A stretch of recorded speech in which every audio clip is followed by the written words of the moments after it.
Nie mehr Sorgen ums Geld machen müssen, keine Geldprobleme. Finanzielle Freiheit. Das klingt zu schön, um wahr zu sein. Mit dem Begriff der finanziellen Freiheit verbinden viele Bilder von Millionären, die auf ihrer Yacht entspannen, während andere für sie das Geld verdienen. Doch muss man erst 1 Million auf dem Konto haben, um finanzielle Freiheit zu erlangen?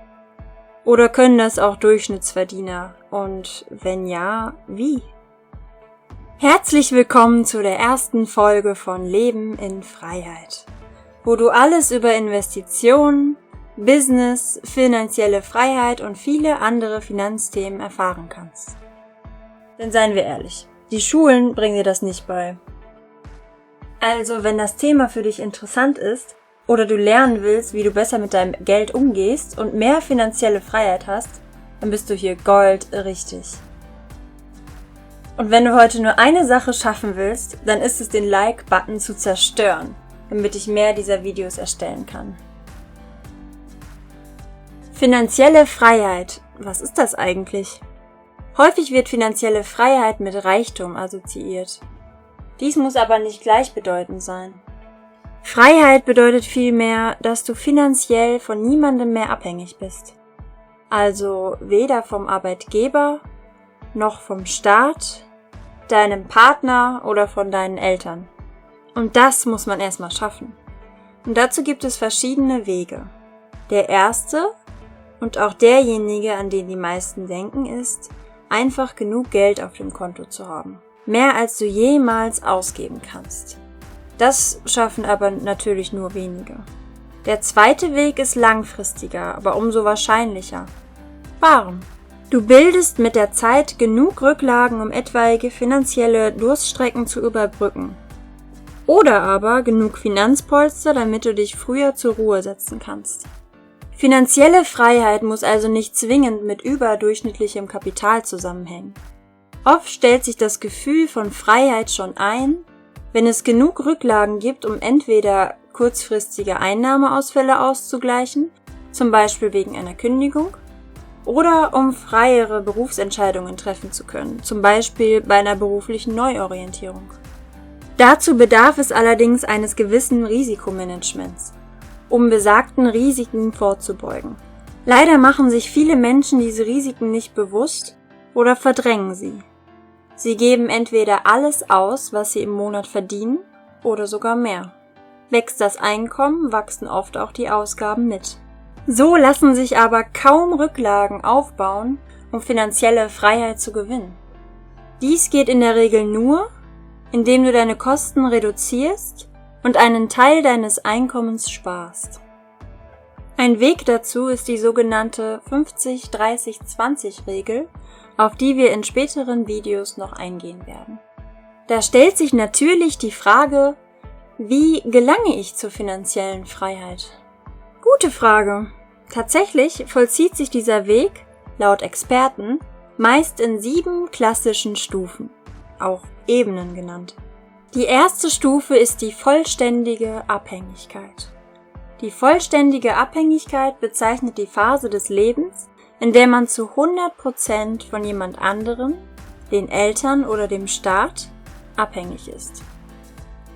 Die zweite Stufe ist die erste Unabhängigkeit. Mit dem ersten Gehalt entsteht oft schon die erste zarte Unabhängigkeit. Du hast ein Einkommen und bist in der Lage, selber sämtliche Kosten zu decken. Trotzdem bist du weiterhin noch von deinem Arbeitgeber und im geringen Maße vielleicht sogar noch von deinen Eltern abhängig. Die dritte Stufe ist die finanzielle Unabhängigkeit.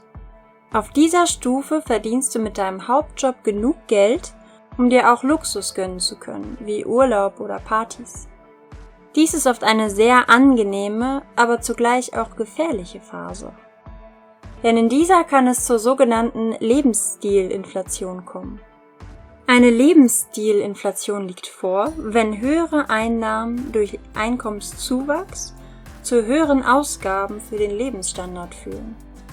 Genauer werden wir hierauf in einem späteren Video eingehen. Die vierte Stufe ist die finanzielle Sicherheit.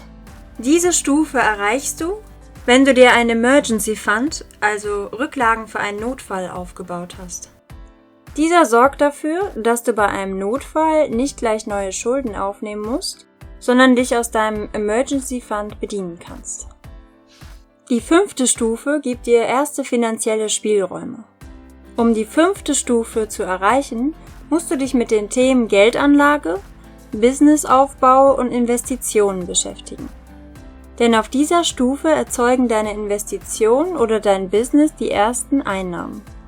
Es ist vielleicht noch nicht viel, aber durch clevere Arbeit und Disziplin wird es sich rasch vermehren.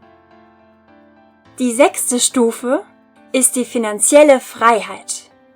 Auf dieser Stufe besitzt du genug Rücklagen, um mindestens ein Jahr lang nicht arbeiten zu müssen. Und dein Nebeneinkommen und Investitionsgewinne können deine gesamten Ausgaben tragen. Wenn du diese Stufe erreicht hast, sage ich, herzlichen Glückwunsch, du bist offiziell frei. Doch es fehlt noch die letzte 7. Stufe zur finanziellen Freiheit, die sogenannte absolute finanzielle Freiheit. Doch wann hast du diese erreicht? Experten sind sich hier nicht ganz einig, aber hier mal meine Definition.